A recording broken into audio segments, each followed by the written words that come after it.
안 돼요. 저 나무 자르면 큰일 나요. 제발 자르지 마세요. 안 돼요. 안 돼.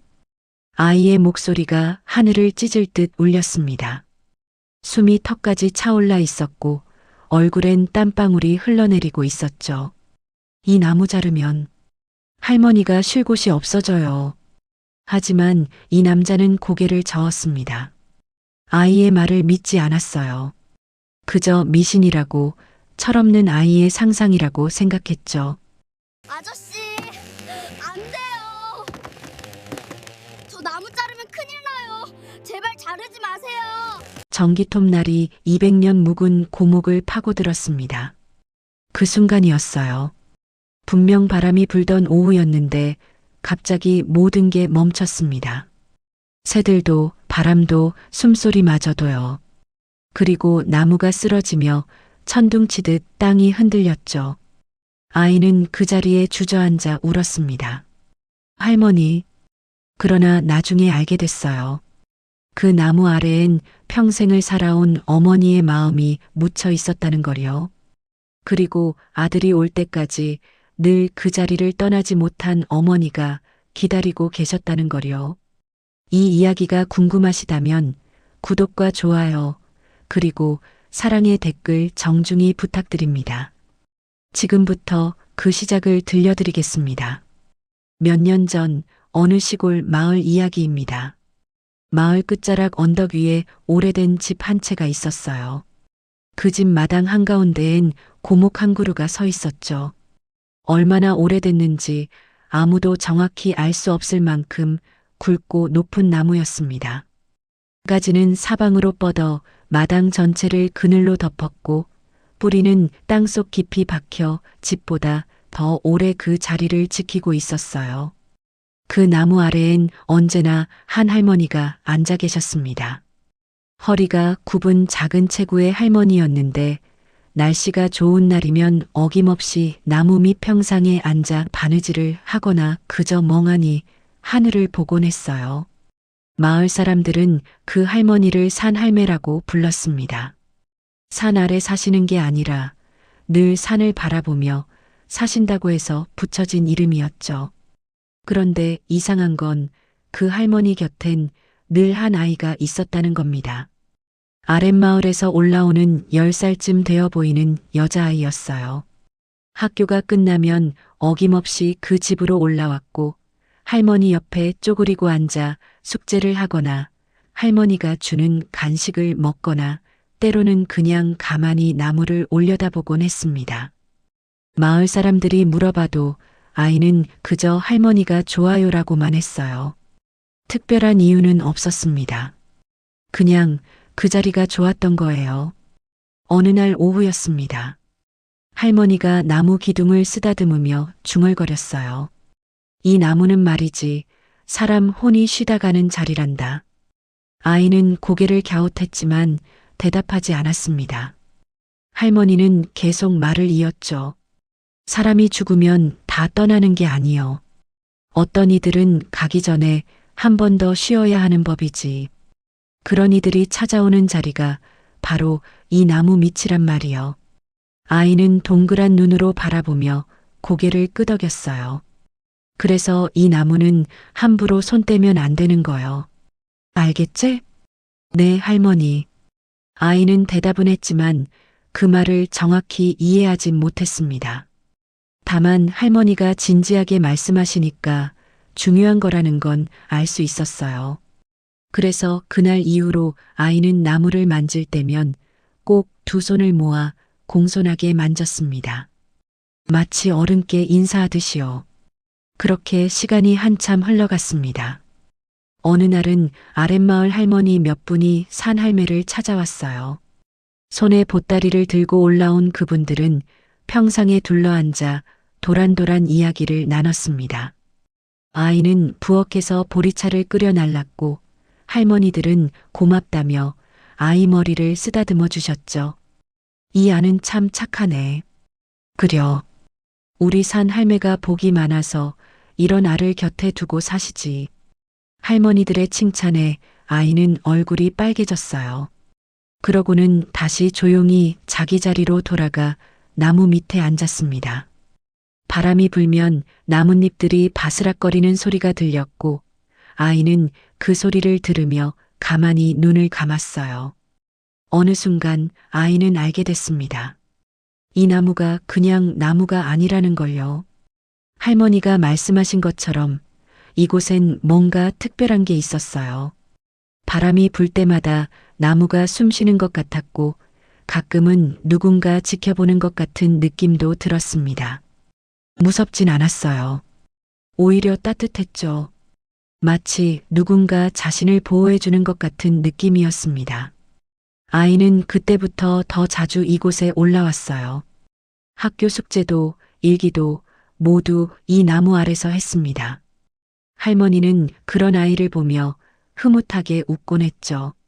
시간은 그렇게 조용히 흘러갔습니다. 그로부터 석 달 후 할머니는 조용히 세상을 떠났습니다. 아침에 일어나지 않으셨어요. 병원에 실려갔지만 이미 늦었죠. 의사는 편안하게 가셨다고 했습니다. 고통 없이 잠들듯이 가신 거라고요. 장례식장엔 생각보다 많은 사람이 왔습니다. 아랫마을 할머니들이 오셨고 옛날 할머니가 운영하던 국밥집 단골이었다는 어르신들도 오셨어요. 모두들 좋은 분이셨다며 눈물을 훔쳤습니다. 그런데 정작 상주인 아들은 표정이 담담했어요. 검은 양복을 말끔하게 차려입은 50줄의 남자였습니다. 키가 크고 체격이 좋았으며 언뜻 봐도 범상치 않은 사람처럼 보였죠. 조문객들에게 고개 숙여 인사하는 모습은 예의 바르고 정중했지만 어딘가 차갑게 느껴졌어요. 마치 해야 할 일을 처리하는 것 같은 그런 느낌이었습니다. 아랫마을 소녀도 장례식장에 왔습니다. 교복을 입은 중학생이 된 그 아이는 영정 사진 앞에 무릎을 꿇고 한참을 울었어요. 어깨가 들썩거릴 정도로 소리 없이 울었죠. 상주인 남자는 그런 아이를 물끄러미 바라봤습니다. 처음 보는 얼굴이었어요. 잠시 후 남자가 아이에게 다가왔습니다. 저기, 어머니를 어떻게 아시나요? 남자의 물음에 아이는 눈물을 닦으며 대답했어요. 제가 왠지 할머니가 좋았어요. 할머니도 저를 많이 예뻐해 주셨고요. 그래서 집에 자주 놀러 갔었지요. 아, 그러셨구나. 어머니께서 외로우셨을 텐데 찾아뵈어 주셔서 고맙습니다. 남자의 말투는 공손했지만 감정이 실려 있지 않았습니다. 그저 형식적인 인사였죠. 아이는 더 이상 아무 말도 하지 않았어요. 그냥 고개만 숙이고 자리로 돌아갔습니다. 장례를 치르는 사흘 동안 남자는 계속 그런 식이었어요. 조문객들과 악수하고 인사하고 감사 인사를 했지만 눈빛은 늘 공허했습니다. 마을 할머니 한 분이 작은 목소리로 수군거렸어요. 아들이 효자는 아니었나 봐. 그래도 바쁜 사람이시니까 어쩔 수 없지. 바빠서 어머니 임종도 못 보는 게 어딨어. 그것도 효도요. 남자는 그런 뒷말을 듣고도 표정 하나 바꾸지 않았습니다. 익숙한 소리였으니까요. 평생 그런 말을 들으며 살았죠. 사업가는 늘 가족보다 일이 우선이라는 그런 비난들이요. 장례를 마친 날 밤 남자는 빈소를 정리하며 어머니 유품을 살폈습니다. 낡은 옷가지들, 오래된 사진첩, 손때 묻은 안경. 평범한 것들 뿐이었어요. 남자는 사진첩을 펼쳐봤습니다. 어린 시절 자신의 사진이 있었죠. 초등학교 입학식 사진, 중학교 졸업사진, 대학 합격 통지서를 들고 찍은 사진. 어머니는 모든 걸 간직하고 계셨어요. 남자의 눈가가 살짝 붉어졌습니다. 하지만 곧 사진첩을 덮었어요. 감정에 휘둘릴 시간이 없었죠. 내일부터 또 바쁜 일정이 기다리고 있었으니까요. 다음 날 아침 남자는 장례식장을 떠나며 생각했습니다. 이제 뭘 해야 하지? 어머니의 집을 정리해야 했어요. 오래된 시골집이었지만 그냥 버려둘 순 없었죠. 팔기엔 위치가 애매했고 그렇다고 계속 비워둘 수도 없었습니다. 남자는 차를 몰며 고민했어요. 그러다 문득 좋은 생각이 떠올랐죠. 직원들 쉼터로 만들면 어떨까? 도심에서 1시간 거리, 공기 좋은 시골. 스트레스 받은 직원들이 쉬다 가기엔 딱이었습니다. 어머니를 기리는 의미도 있고 회사 복지 차원에서도 좋았죠. 결정을 내린 남자는 비서에게 전화를 걸었어요. 어머니 집 리모델링 견적 좀 받아보게. 직원 쉼터로 쓸 거야. 알겠습니다, 회장님. 전화를 끊고 남자는 고개를 끄덕였습니다. 효율적인 결정이었어요. 어머니도 좋아하실 거라 생각했죠. 하지만 그는 몰랐습니다. 그 결정이 얼마나 큰 파장을 불러올지를요. 장례를 치르고 일주일 후 남자는 어머니의 집을 정리하러 올라갔습니다. 오랜만에 찾은 고향집이었어요. 사실 그는 1년에 명절 때 한두 번 오는 게 전부였습니다. 바쁘다는 핑계로 어머니를 자주 찾아뵙지 못했죠. 어머니는 한 번도 섭섭하단 말씀을 하지 않으셨지만 이제 와서 생각해보니 후회가 밀려왔습니다. 하지만 후회한다고 달라지는 건 없었어요. 남자는 감정을 애써 눌러 담고 집안을 둘러봤습니다. 낡은 가구들, 오래된 이불, 어머니 옷가지들. 정리해야 할 게 한두 가지가 아니었어요. 그는 한숨을 쉬며 마당으로 나왔습니다. 그때 눈에 들어온 게 바로 그 고목이었습니다. 마당 한가운데를 차지하고 서 있는 거대한 나무. 남자는 나무를 올려다보며 생각했어요. 이 집을 어떻게 활용할까? 어머니가 평생 사신 곳이니 함부로 팔 수는 없고 그렇다고 비워둘 수도 없었습니다. 쉼터로 만들까? 직원들을 위한 휴식 공간으로 쓰면 괜찮을 것 같았어요. 도심에서 차로 1시간 거리, 공기 좋고 조용한 시골. 스트레스 받은 직원들이 쉬다 가기엔 딱이었죠. 그런데 문제가 있었습니다. 이 나무였어요. 주차 공간을 만들려면 이 나무를 치워야 했습니다. 마당이 넓긴 했지만 나무가 자리를 너무 많이 차지하고 있었죠. 차량 대여섯 대는 세워야 쉼터로 쓸 수 있을 텐데 이 나무 때문에 공간이 부족했어요. 남자는 나무 둘레를 손으로 짚어봤습니다. 어림잡아도 서너 아름은 될 것 같았어요. 나이가 얼마나 됐는지 알 수 없을 만큼 오래된 나무였죠. 하지만 어쩔 수 없지. 남자는 마음을 굳혔습니다. 실용성이 중요했어요. 아무도 이 나무를 찾지 않았고 이제 어머니도 안 계셨으니까요. 나무 한 그루 때문에 쉼터 계획을 포기할 순 없었습니다. 그는 전화기를 꺼내 조경업체에 연락했어요. 여기 오래된 나무 한 그루 있는데요. 제거 견적 좀 내주실 수 있나요? 네, 규모가 어느 정도 되십니까? 상당히 큽니다. 아마 100년은 넘었을 거예요. 아, 그 정도면 현장 답사가 필요하겠습니다. 언제쯤 방문하면 될까요? 다음 주 수요일 오전에 오시죠. 제가 입회하겠습니다. 전화를 끊고 남자는 다시 나무를 올려다봤습니다. 미안한 마음이 없진 않았어요. 하지만 실용성이 우선이었죠. 감상적으로 생각할 여유가 없었습니다. 그는 혼잣말처럼 중얼거렸어요. 어차피 이제 아무도 안 앉는 나무인데. 그 말이 끝나자마자 갑자기 바람이 한 번 세게 불었습니다. 잎사귀들이 우수수 떨어졌고 남자의 어깨 위에도 낙엽 몇 장이 내려앉았어요. 남자는 무심코 낙엽을 털어냈습니다. 이상한 느낌이 들었지만 그는 신경 쓰지 않았죠. 집으로 들어가며 남자는 생각했습니다. 일주일 후면 나무가 사라지고 깔끔한 주차장이 생길 거예요. 건축 설계사를 불러서 리모델링 계획도 세워야 했죠. 내부는 최대한 현대적으로 바꾸되 외관은 시골집 느낌을 살리는 게 좋을 것 같았습니다. 머릿속으로 청사진을 그리며 남자는 만족스러워 했어요. 어머니도 이렇게 활용되는 걸 좋아하실 거야. 그는 진심으로 그렇게 믿었습니다. 어머니가 평생 사신 집이 의미 있게 쓰이는 거니까요. 버려지는 것보다 훨씬 나았죠. 하지만 그는 몰랐습니다. 어머니가 그 나무를 얼마나 소중히 여겼는지를요. 그 나무 아래서 얼마나 많은 시간을 보내셨는지를요. 그리고 그 나무가 어머니에게, 그리고 이 마을에 어떤 의미였는지를요. 남자는 그저 효율만 생각했습니다. 돌아보지 않았어요. 나무가 어떤 의미였는지, 어머니가 왜 그토록 그 자리를 지켰는지 그는 알지 못했습니다. 아니, 알려고 하지 않았죠.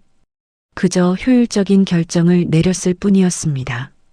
일주일이 빠르게 지나갔고 수요일 아침이 밝았습니다.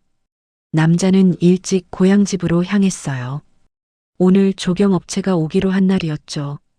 차를 몰며 남자는 생각했습니다. 이 결정이 맞는 걸까?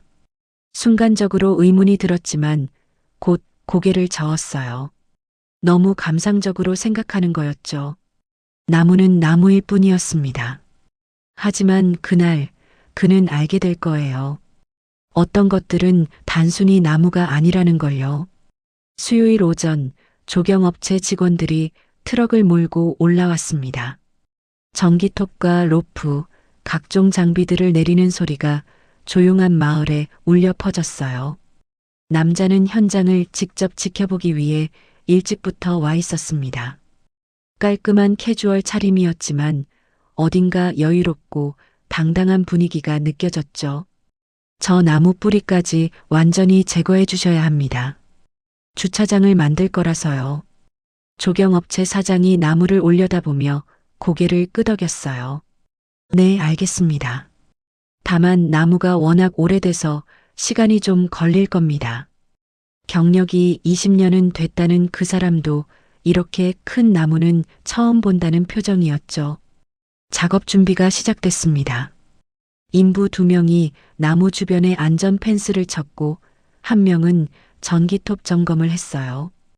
엔진 소리가 우르릉 울리기 시작했습니다. 그 소리를 듣고 마을 사람 몇 명이 구경하러 올라왔어요. 아이고, 저 나무를 베네. 산 할매가 그렇게 아끼시던 나무인데.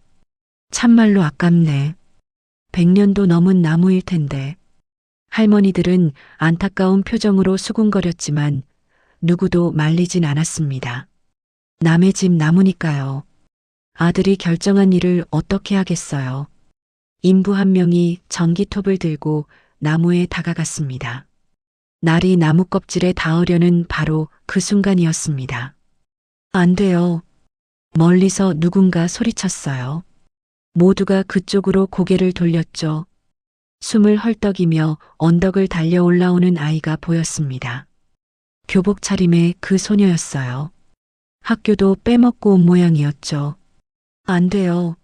이 나무 자르면 안 돼요. 소녀는 울먹이는 목소리로 외쳤습니다.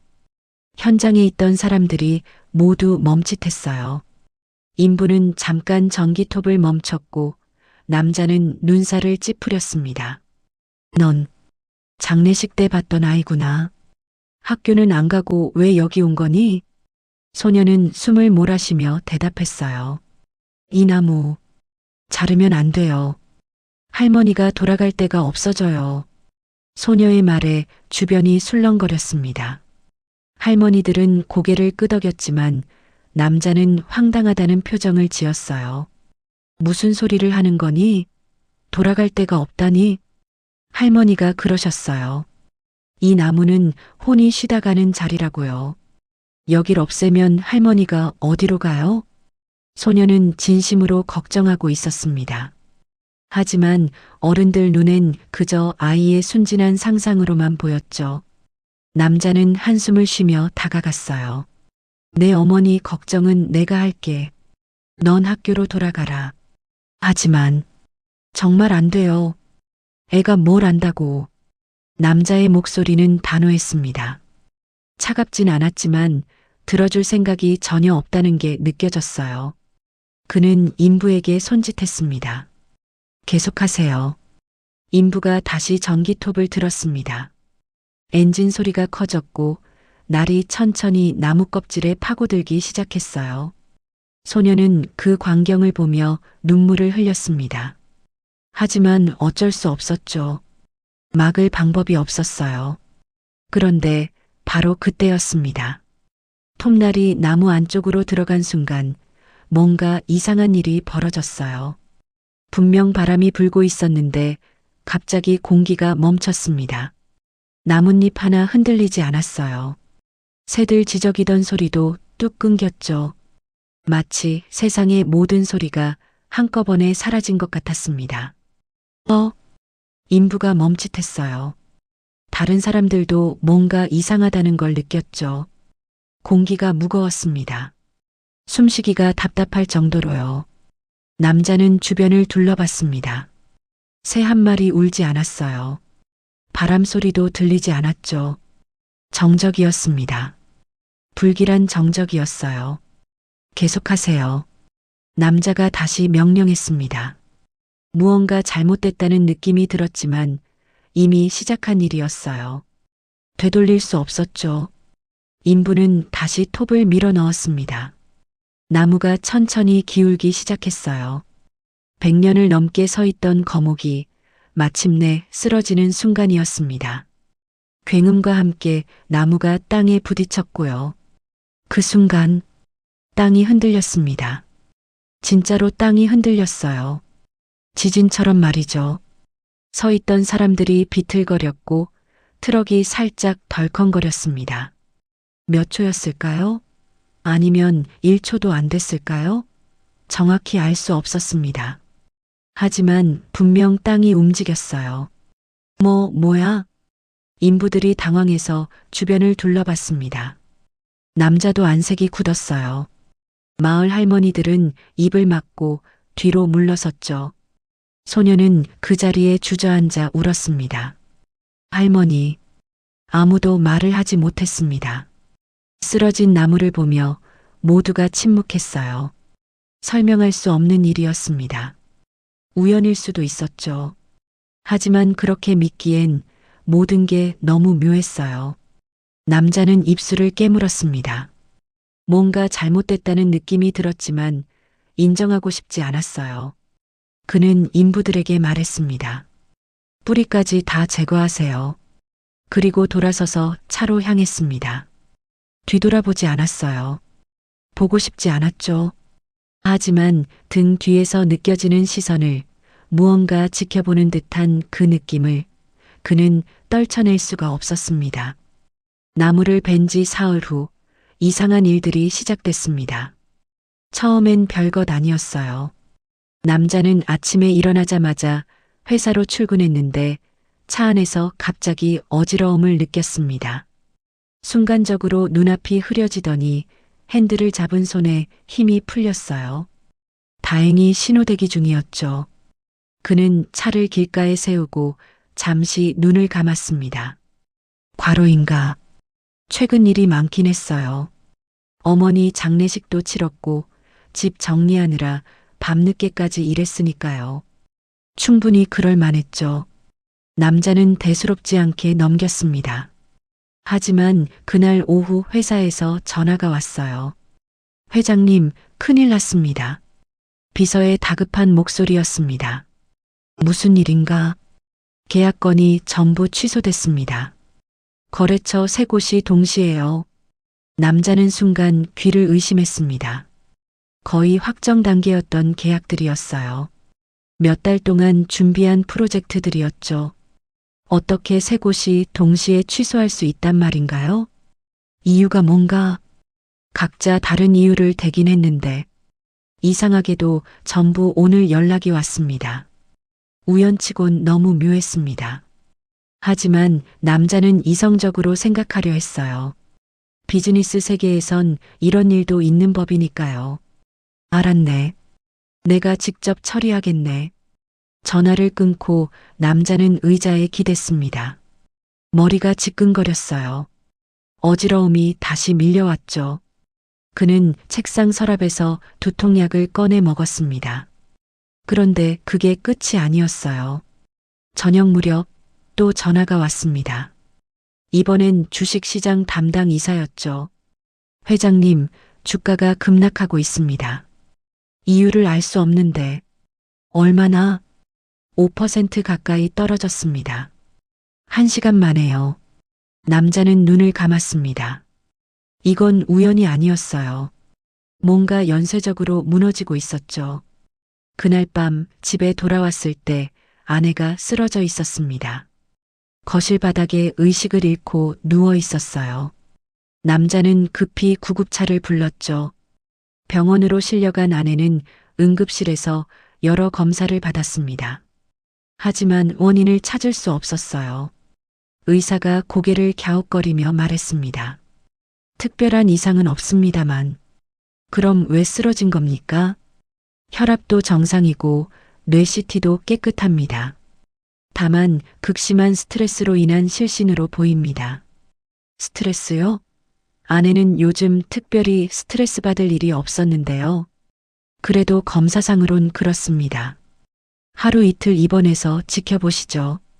남자는 아내 곁을 지켰습니다. 아내는 계속 잠들어 있었어요.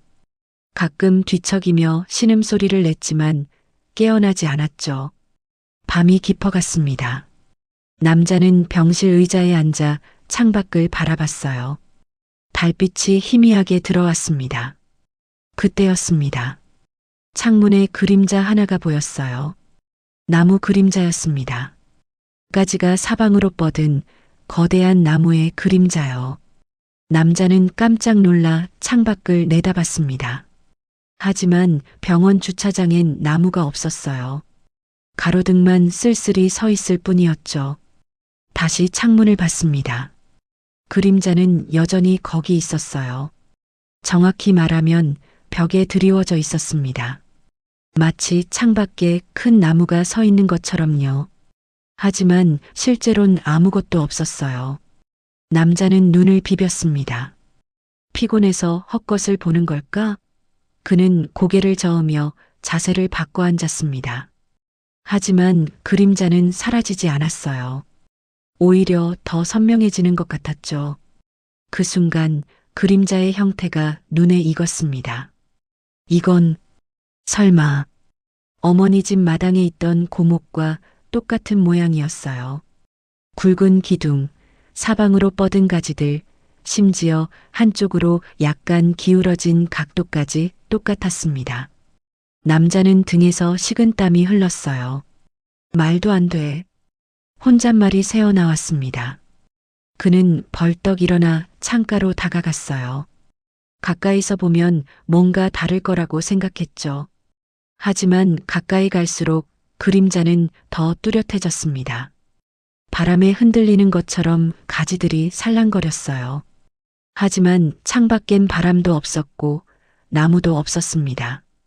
그때 뒤에서 소리가 들렸습니다. 그 나무 베지 말랬잖아요. 남자는 화들짝 놀라 돌아봤어요. 아내가 잠결에 중얼거리고 있었습니다. 눈은 감은 채였죠. 당신 뭐라고 했소? 하지만 아내는 대답하지 않았어요. 그냥 다시 조용해졌습니다. 잠꼬대였던 걸까요? 남자는 다시 창문을 봤습니다. 그림자는 이미 사라진 뒤였어요. 깨끗한 흰 벽만 남아 있었죠. 남자는 그 자리에 주저앉았습니다. 뭔가 잘못됐어요. 분명히 잘못됐습니다. 하지만 무엇이 잘못된 건지, 왜 이런 일이 벌어지는 건지 알 수 없었죠. 그날 밤 남자는 잠을 이루지 못했습니다. 눈을 감을 때마다 나무가 쓰러지는 장면이 떠올랐어요. 소녀가 울며 외치던 모습도요. 할머니가 돌아갈 데가 없어져요라던 그 말도요. 설마 그게 사실일까? 아니, 말도 안 되는 소리였습니다. 미신일 뿐이에요. 과학적으로 설명할 수 없는 일이었죠. 남자는 그렇게 자신을 설득했습니다. 하지만 이상한 건 그 이후로도 계속됐어요. 다음 날 회사에선 핵심 임원이 갑자기 사표를 냈고 오랜 파트너가 관계를 끊겠다고 통보했습니다. 모든 게 사흘 사이에 벌어진 일이었어요. 의사는 말했죠. 과로와 스트레스입니다. 그렇겠죠. 합리적인 설명이었으니까요.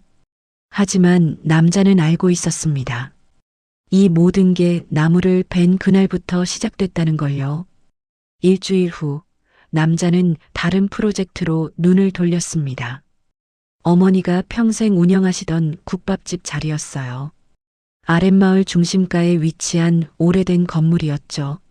10여 년 전 어머니가 허리를 다치시면서 가게를 닫으셨고 그 후론 계속 비어 있었습니다. 남자는 그 자리에 호텔을 지으려 했어요. 작은 부티크 호텔이었죠. 이 지역엔 관광객이 점점 늘고 있었고 깔끔한 숙박시설이 없었습니다.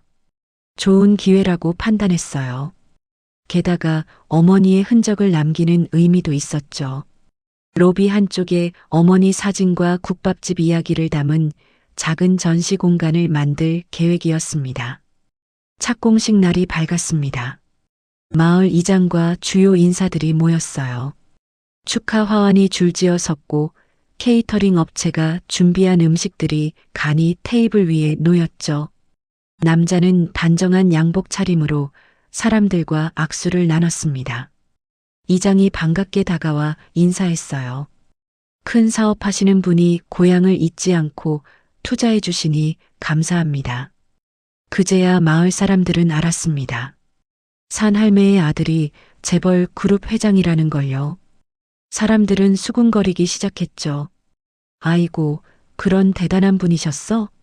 그래서 그렇게 바쁘셨구나. 어머니 돌아가실 때도 자주 못 오셨지. 돈은 많이 벌어도 효도는 못했네. 뒷말이 들렸지만 남자는 신경 쓰지 않았어요. 익숙한 소리였으니까요. 사람들은 늘 성공한 사람을 향해 뭔가 부족하다고 말하기 마련이었죠. 금주를 자를 준비가 시작됐습니다. 카메라가 설치되고 사람들이 자리를 잡았어요. 남자는 큰 가위를 들고 섰습니다. 그때였습니다. 군중 사이로 익숙한 얼굴이 보였어요. 그 소녀였습니다. 교복 대신 평상복을 입은 채 조용히 서 있었죠. 사람들 틈에 섞여 있었지만 남자의 눈엔 유독 그 아이만 보였습니다. 소녀는 남자를 똑바로 쳐다보고 있었어요. 슬프지도 화나지도 않은 표정이었습니다. 그냥 담담했어요. 하지만 그 눈빛이 묘하게 무거웠죠. 남자는 순간 손에 든 가위가 무겁게 느껴졌습니다. 금주를 자르려는 순간 소녀가 입을 열었어요. 아저씨. 작은 목소리였지만 이상하게도 잘 들렸습니다. 주변이 시끄러웠는데도요. 남자는 가위질을 멈추고 소녀를 봤어요. 여긴 더 위험해요. 소녀의 말에 주변 사람들이 웅성거렸습니다. 남자는 난처한 표정으로 소녀에게 다가갔죠. 무슨 말이니? 지난번에도 그랬지만. 소녀는 차분하게 대답했습니다. 할머니가 아직 못 떠났어요. 그게 무슨... 여긴 할머니가 제일 오래 계셨던 자리예요. 40년 넘게요. 그래서 아직도 여기 계세요. 남자는 한숨을 쉬었습니다. 지난번 일로 마음이 불편했지만 그렇다고 사업을 멈출 순 없었어요. 고맙구나, 내 마음은. 하지만 이건 어른들 일이란다. 소녀가 조용히 말했어요. 아저씨도 지난번에 이상한 거 느끼셨잖아요. 남자는 움찔했습니다. 어떻게 알았을까요? 병원 창문에서 본 나무 그림자를요. 회사에서 일어난 이상한 일들을요. 그건 아저씨가 믿고 안 믿고는 중요하지 않아요. 할머니는 여기 계세요. 그리고 화나 계시고요. 주변이 조용해졌습니다. 사람들이 모두 이쪽을 보고 있었어요. 어색한 침묵이 흘렀죠. 이장이 나서서 소녀를 말렸습니다. 야야, 어른들 행사에 왜 이러니? 어서 가거라. 하지만 소녀는 움직이지 않았어요. 그저 남자만 똑바로 쳐다봤습니다. 제발 한 번만 더 생각해 주세요. 여긴 정말 안 돼요. 남자는 입술을 깨물었습니다. 짜증이 났어요. 동시에 불안했죠. 저 아이는 대체 뭘 아는 걸까? 어떻게 저렇게 확신에 찬 얼굴로 말할 수 있는 걸까? 알았다. 나중에 얘기하자. 지금은 행사 중이니까. 남자는 애써 부드럽게 말하고 돌아섰습니다. 다시 자리로 돌아가 금줄을 잘랐어요. 사람들이 박수쳤고 카메라 플래시가 터졌습니다.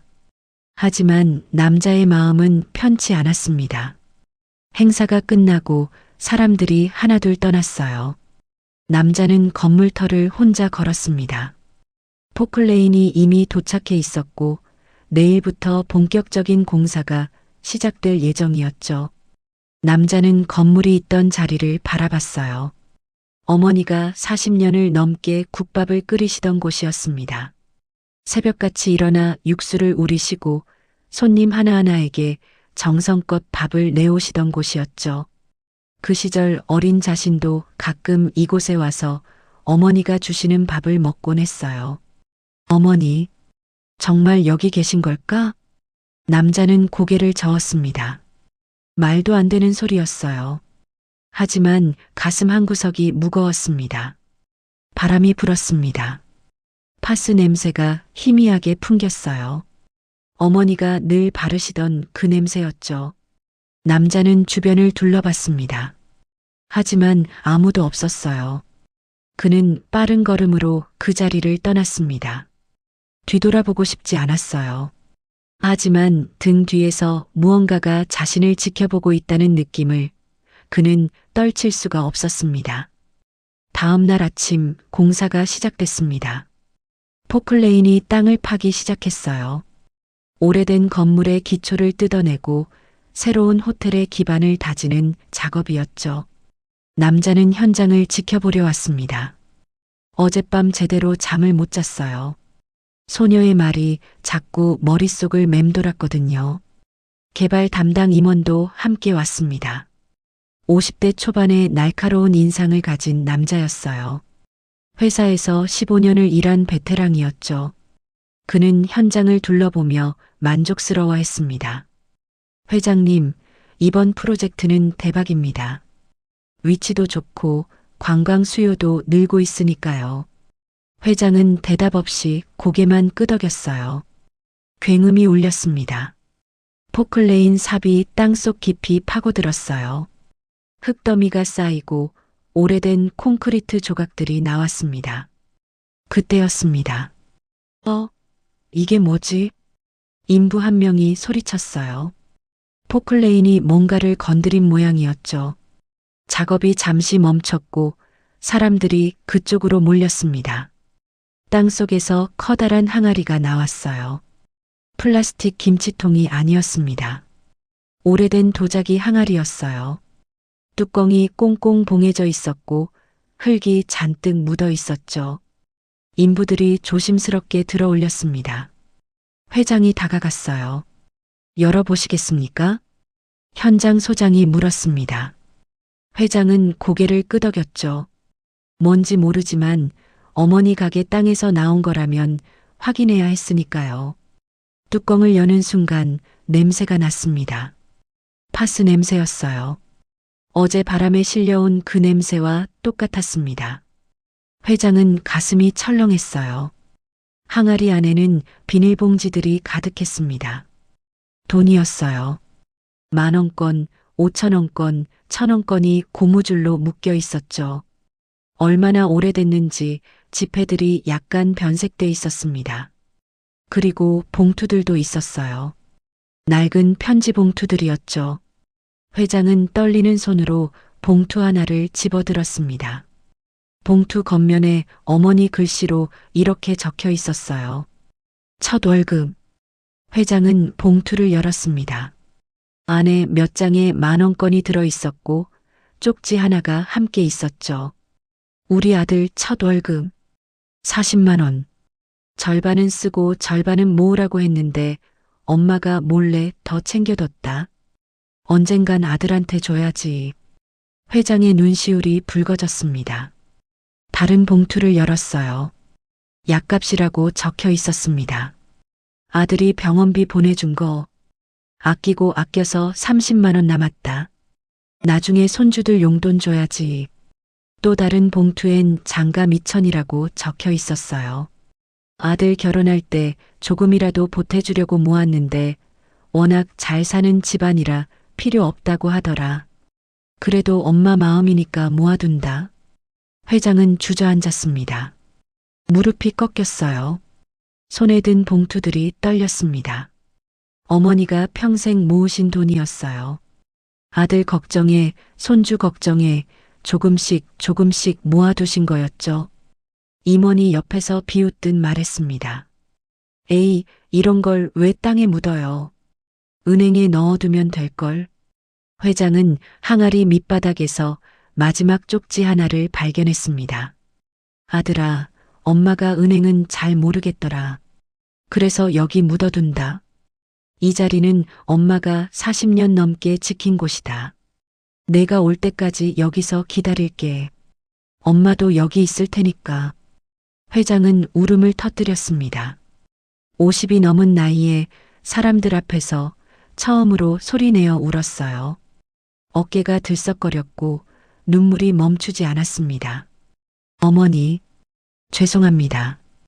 바로 그 순간이었습니다. 현장 반대편에서 비명소리가 들렸어요. 집안 조사하던 기술자가 뭔가를 발견한 모양이었죠. 사람들이 우르르 그쪽으로 달려갔습니다. 회장님, 큰일 났습니다. 기술자가 창백한 얼굴로 소리쳤어요. 여기 집안에 공동이 있습니다. 땅이 텅 비어 있어요. 회장은 벌떡 일어났습니다. 공동, 땅이 비었다고? 기술자가 급히 설명했어요. 이 위에 건물 올리면 무너집니다. 바로 붕괴될 겁니다. 회장의 안색이 하얗게 변했습니다. 만약 이 사실을 몰랐다면, 만약 호텔을 지었다면 수십 명의 사람들이 머무는 건물이 무너졌을 거예요. 그때 비서가 급하게 달려왔습니다. 회장님, 저 말씀드릴 게 있습니다. 뭔가? 비서는 임원을 힐끗 보며 조심스럽게 말했어요.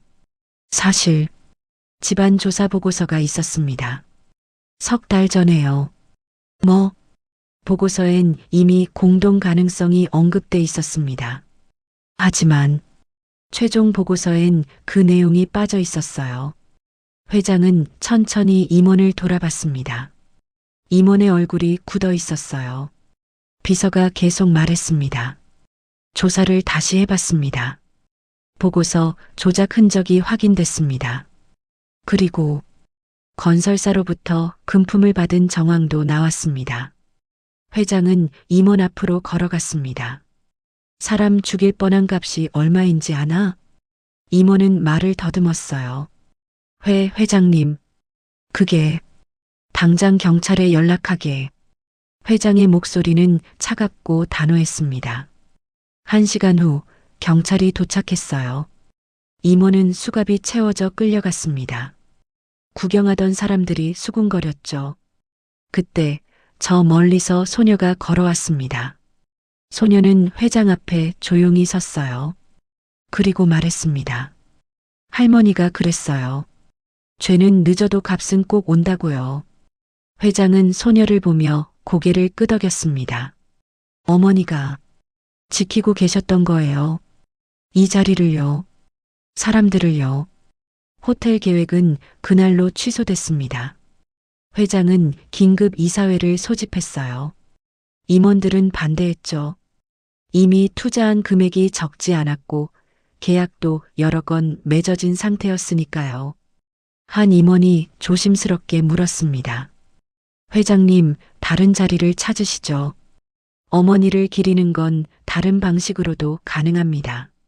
하지만 회장은 고개를 저었습니다. 아닙니다. 여긴 어머니 자리예요. 함부로 바꿀 수 없습니다. 그럼 어떻게 하시려고요? 회장은 잠시 생각하다가 입을 열었어요. 국밥집을 다시 짓겠습니다. 어머니가 하시던 그대로요. 석 달 후 한옥 국밥집이 완성됐습니다.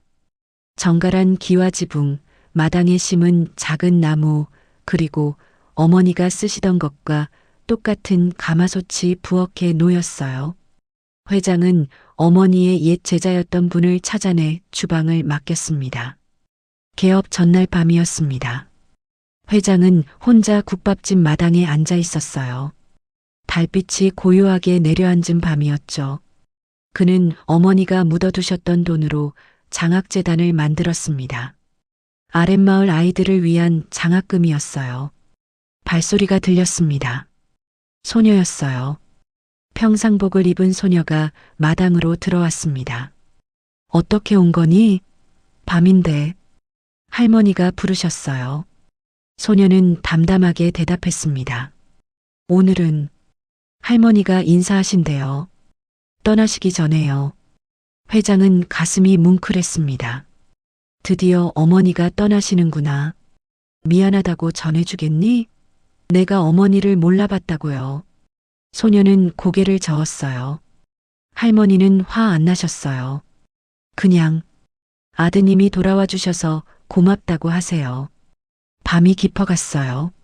소녀는 마당 한가운데 앉아서 한참 동안을 눈을 감고 있었습니다. 어느덧 새벽녘이 되었습니다. 바람 한 점 없던 마당에 갑자기 따뜻한 바람이 불기 시작했어요. 바람이 마당을 한 바퀴 돌더니 소녀의 머리카락을 스치고 회장의 뺨을 지나갔죠. 마치 어루만지듯이요. 회장은 눈을 감았습니다. 바람 속에서 어머니의 손길이 느껴졌어요. 그리고 그 순간 믿기지 않는 일이 벌어졌습니다. 마당 바닥에 나무 그림자가 생겼어요. 어머니 집 마당에 있던 고목과 똑같은 모양이었죠. 하지만 마당엔 나무가 없었어요. 그림자는 점점 옅어지더니 천천히 사라져 갔습니다. 어머니, 편히 쉬세요. 소녀가 눈을 떴어요. 이제 가셨어요. 회장은 고개를 끄덕였습니다. 가슴 한쪽이 텅 빈 것 같았지만 동시에 따뜻했어요. 해가 떠올랐습니다. 소녀는 일어나 회장에게 인사했습니다. 저 이제 가볼게요. 회장이 소녀를 불러 세웠습니다. 잠깐만. 내 이름이 뭐니? 지은이요. 지은아, 고맙다. 내가 아니었으면 난 끝까지 몰랐을 거야. 회장은 잠시 망설이다가 입을 열었어요. 너 공부는 잘하니? 그냥 보통이요. 앞으로 학교 다니는데 필요한 거 있으면 언제든 말해. 대학 갈 때까지, 아니 그 이후에도 내가 지은이를 후원해 주마. 소녀는 고개를 저었습니다. 괜찮아요. 저는 지은아. 회장의 목소리가 조용했지만 단호했어요. 이건 보답이 아니야. 내가 너한테 빚진 거고 어머니께서 그렇게 하라고 하셨어. 지은이 너 덕분에 어머니를 다시 만났고 큰 사고도 막았어. 그러니 부담 갖지 말고 받아줘. 소녀는 잠시 망설이다가 고개를 끄덕였습니다. 생각해보니 할머니도 그러라고 하실 것 같아요. 회장은 빙그레 웃었어요. 그래, 우리 어머니가 제일 좋아하시는 게 뭔지 아니? 공부 열심히 하는 아이들이야. 내가 잘 되는 걸 보시면 어머니도 기뻐하실 거야. 소녀가 떠난 후 회장은 한참을 마당에 앉아 있었습니다. 다음 날 국밥집이 개업했습니다. 마을 사람들이 줄을 섰고 어머니의 맛을 기억하는 단골들이 찾아왔어요. 회장은 가끔 이곳에 내려와 손님들 사이에 조용히 앉아 국밥 한 그릇을 먹었습니다. 그리고 1년 후 교복을 입은 소녀가 국밥집에 들렀습니다. 고등학생이 된 모습이었어요. 회장은 그 아이에게 따뜻한 국밥 한 그릇을 내왔죠. 공부는 잘 되니? 네, 덕분에 걱정 없이 하고 있어요. 좋은 대학 가거라. 어머니가 지켜보고 계실 거야. 소녀는 국밥을 먹으며 빙그레 웃었습니다. 그럴 때마다 회장은 생각했어요. 어머니가 이 아이를 보내주신 게 아닐까 하고요. 미신은 사람을 벌하지 않습니다. 다만 잘못된 선택을 끝까지 기억할 뿐이죠. 그리고 어떤 것들은 눈에 보이지 않아도 분명히 존재한다는 거요. 오늘 이야기는 여기까지입니다. 오늘 이야기가 당신께 작은 여운을 남겨드렸다면 구독과 좋아요, 그리고 사랑의 댓글 정중히 부탁드립니다. 끝까지 시청해 주셔서 감사합니다.